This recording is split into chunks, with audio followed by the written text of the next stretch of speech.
Equation दो line को हमने ग्राफिकली कैसे सॉल्व करना है ये तो हमने पिछले ही क्लास में कर लिया था, लेकिन अब अगर इनका एरिया निकालना हो विद एक्स एक्सिस या वाई एक्सिस तो फिर हम कैसे करेंगे, आइए समझते हैं बहुत ही आसान लैंग्वेज में इस क्लास में। तो hello everyone, welcome again to एजुपीडिया।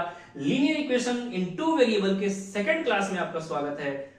5 minute का ये वीडियो देखिए कैसे आपको मजा आने वाला है और फिर ये चैप्टर आपके मुट्ठी। तो चलिए शुरू करते हैं। तो सबसे पहला काम क्या करना है, आपको इन दोनों को ग्राफिकली सॉल्व कर लेना है। जी हाँ, इन दोनों इक्वेशन को ग्राफिकली सॉल्व करके आपको लाइन ड्रॉ कर लेना है। जी हाँ, जैसा पिछली क्लास में हमने सीखा है कि लाइन कैसे ड्रॉ करते हैं, तो सबसे पहले लाइन को ड्रॉ कर लेना है, क्योंकि जैसे ही लाइन ड्रॉ होगा तो हमें वो एरिया दिख जाएगा कि हमें कौन सा एरिया चाहिए, वो फिगर दिख जाएगा कि हमें किस फिगर का एरिया निकालना है। तो चलिए सबसे पहले इसे ड्रॉ करते हैं। तो कर लिया, ग्राफ ड्रॉ कर लिया। अब इसके बाद क्या कर रहा था भाई कि ये दो इक्वेशन जो है इनसे जो ग्राफ बन रहा है उसका एक्स एक्सिस के साथ एरिया बताइए। जी हाँ, एक्स एक्सिस के साथ एरिया बताइए। तो आपको क्या करना है, इन तीनों को पकड़ना है। कौन कौन सा, एक्स एक्सिस और ये दोनों लाइन, ठीक है ना। ये देखिए ऐसे पकड़ेंगे, यहां देखिए, यहां पे ये एक लाइन है और एक ये लाइन है, ठीक। तो ये एक तो ये वाली लाइन हो गई, एक तो ये वाली लाइन हो गई। ये दो लाइन इधर आ रहा है, ये इधर आ रहा है, और ये एक्स एक्सिस, ये तीनों मिलकर देखेंगे कौन सा एरिया बना रहा है। ये तीनों मिलकर देखिए, ये लाइन और ये लाइन मिलकर साफ साफ दिख रहा है कि ये वाला एरिया कंस्ट्रक्ट कर रहा है, ये वाला। समझ आ रही बात ना, समझ आ रही बात ना।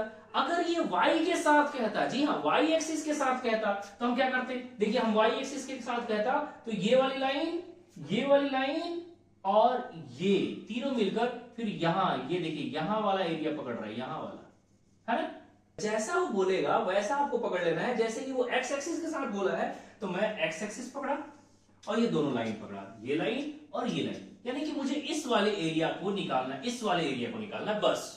समझ आ रही बात। तो अब आपको क्या करना है, ये ट्रायंगल बन रहा है तो area is equal to half into base into height, है ना। यानी एरिया इज इक्वल टू आपको क्या लगा देना है, हाफ इंटू बेस। ये देखिए बेस कितने हैं, यहां से स्टार्ट हो रहा है यहां तक खत्म हो रहा है ऑब्वियसली। तो ये देखिए 1 2 3 4 5 6 7 8 9, जी हाँ 9 इंटू हाइट। हाइट कितना है, तो आप देखें आपकी हाइट यहाँ ट्रायंगल यहाँ खत्म हो रहा है, यहाँ ट्रायंगल खत्म हो रहा है, तो यहाँ ये कितना था, 5 था ना, राइट, 4 था, यहाँ 4 था, तो यानी कि हाइट इसकी 4।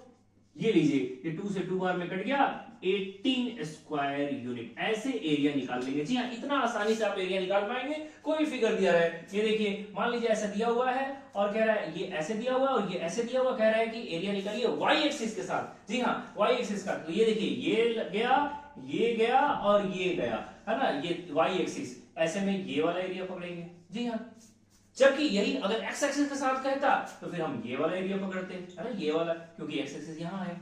बात समझ आ रही है। तो ऐसे करके जिसके साथ भी बोले, जिस भी आपके एक्सिस के साथ बोला जाए, वाई एक्सिस के साथ या एक्स एक्सिस के साथ, आपको देखना है कि दोनों लाइन और वो एक्सिस मिलकर कौन सा फिगर बना रहा है, उसी का एरिया आपको निकाल लेना है।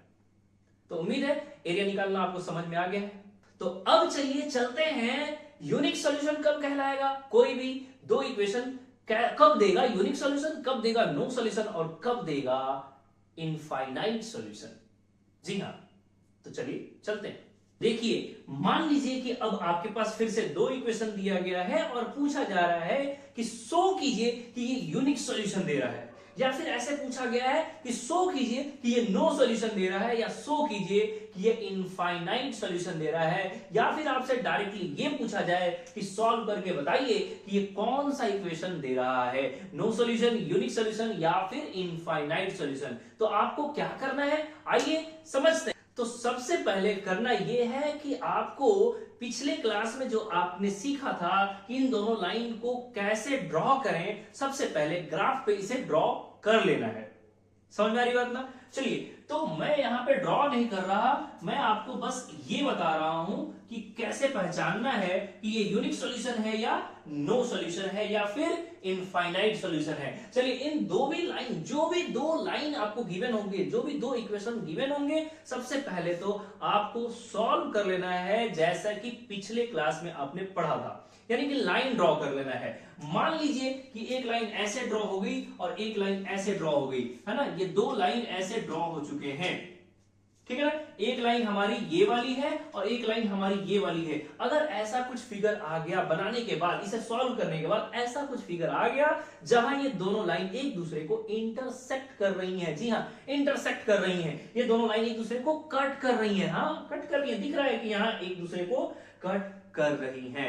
अगर ऐसा आया है तो आपको क्या करना है, ऑब्वियसली यहाँ पे आपको समझ में आ रहा है कि x की एक वैल्यू आएगी, y की भी एक वैल्यू आएगी, है ना, दोनों की एक वैल्यू आ रही है। तो अगर लाइन एक दूसरे को कट कर रहा है तो कुछ नहीं, सिंपली ये इस बात का इंडिकेशन है कि ये यूनिक सॉल्यूशन है। जी हाँ यूनिक सॉल्यूशन है, क्योंकि ऑब्वियसली एक यूनिक आंसर आ रहा है, यूनिक आंसर आ रहा है, x की और y की एक यूनिक वैल्यू आ रही है। तो ये अगर पूछा जाए कि शो कीजिए यूनिक सॉल्यूशन है तो ऐसे आपको लाइन ड्रॉ करना है, आई मीन की ग्राफ को ड्रॉ कर लेना है, दोनों लाइन को ड्रॉ कर लेना है। ये दोनों अगर इंटरसेक्ट कर रही हैं तो लिख देंगे clearly both lines are intersecting each other at a point, hence it gives a unique solution. जी हाँ ये यूनिक सॉल्यूशन दे रहा है, दैट्स इट। समझ रही बात ना। लेकिन अगर हमने जो ग्राफ ड्रॉ किया है, ध्यान दीजिएगा, जो ग्राफ हमने ड्रॉ किया है उसमें अगर लाइन ऐसा कुछ आ गया, ये देखिए ऐसा कुछ आ गया, ये लाइन एक ऐसा आ गया और दूसरा भी ऐसा आ गया जो एक दूसरे के बिल्कुल पैरेलल हो, जी हाँ एक दूसरे के बिल्कुल पैरेलल हो, तो ये बताइए क्या ये दोनों एक दूसरे को कहीं कट कर रहे हैं? क्या ये एक दूसरे को कट कर रहे हैं? नहीं, बिल्कुल नहीं, कभी नहीं कट करेंगे, इनफाइनाइट तक कट नहीं करेंगे। तो ये इस बात का इंडिकेशन है कि ये नो सॉल्यूशन दे रहा है। जी हाँ क्या दे रहा है? नो सॉल्यूशन दे रहा है। ठीक है, तो ये यूनिक सॉल्यूशन, नो सॉल्यूशन या फिर इनफाइनाइट सॉल्यूशन जो हम अभी सीख रहे हैं, ये ग्राफिकल मेथड से सीख रहे हैं। बाकी दूसरा मेथड अगले क्लास में भी सीखेंगे। ठीक है, तो फिलहाल के लिए एक और कि अगर हमारा ग्राफ ऐसा कुछ आ जाए, मान लीजिए कि दो पॉइंट्स हमने जो किया है वो ये आया है और हमने एक लाइन ड्रॉ कर दिया ऐसे, है ऐसे लाइन ड्रॉ कर दिया ये हमारा। लेकिन जब मैंने दूसरा लाइन ड्रॉ करने की कोशिश की तो पता चला कि ये पॉइंट आया, ये पॉइंट आया, है ना, तो फिर से मैंने लाइन ड्रॉ किया तो फिर से ये इसी के ऊपर आ गया। जी हाँ इसी के ऊपर दोनों लाइन आ गया, यानी कि लाइंस जब एक दूसरे के ऊपर ओवरलैप कर जाए, एक दूसरे के ऊपर ही आ जाए, इसका मतलब ये दोनों लाइन एक दूसरे को कहां कहां कट कर रही है भाई? तो बहुत सारे जगह पे कट कर रही है। जी हाँ ये लाइन एक दूसरे को बहुत सारे जगह पे कट कर रही है, हर पॉइंट पे कट कर रही है। ठीक है, इसलिए इसका आंसर होगा इनफाइनाइट सॉल्यूशन। जी हाँ इनफाइनाइट सॉल्यूशन, ये infinite many solution, infinitely many solution दे रहा है। तो उम्मीद है आपको समझ में आया कि ग्राफ ड्रॉ करने के बाद कब कहेंगे कि यूनिक सॉल्यूशन है, कब कहेंगे कि नो सॉल्यूशन है और कब कहेंगे कि इनफाइनाइट सॉल्यूशन है। ठीक है, तो उम्मीद है आपको मजा आया, समझ में आया। ऐसे ही बने रहिए, पूरा कॉन्सेप्ट आपको सिखाने वाला हूं, पूरा चैप्टर, पूरा सिलेबस आपको पढ़ाने वाला हूं और आपको मैथ्स की दुनिया में प्रो बनाने वाला हूं। तो चैनल को सब्सक्राइब करना ना भूलें, अपने दोस्तों तक शेयर करें, अपने क्लासमेट्स तक शेयर करें। Thank you so much.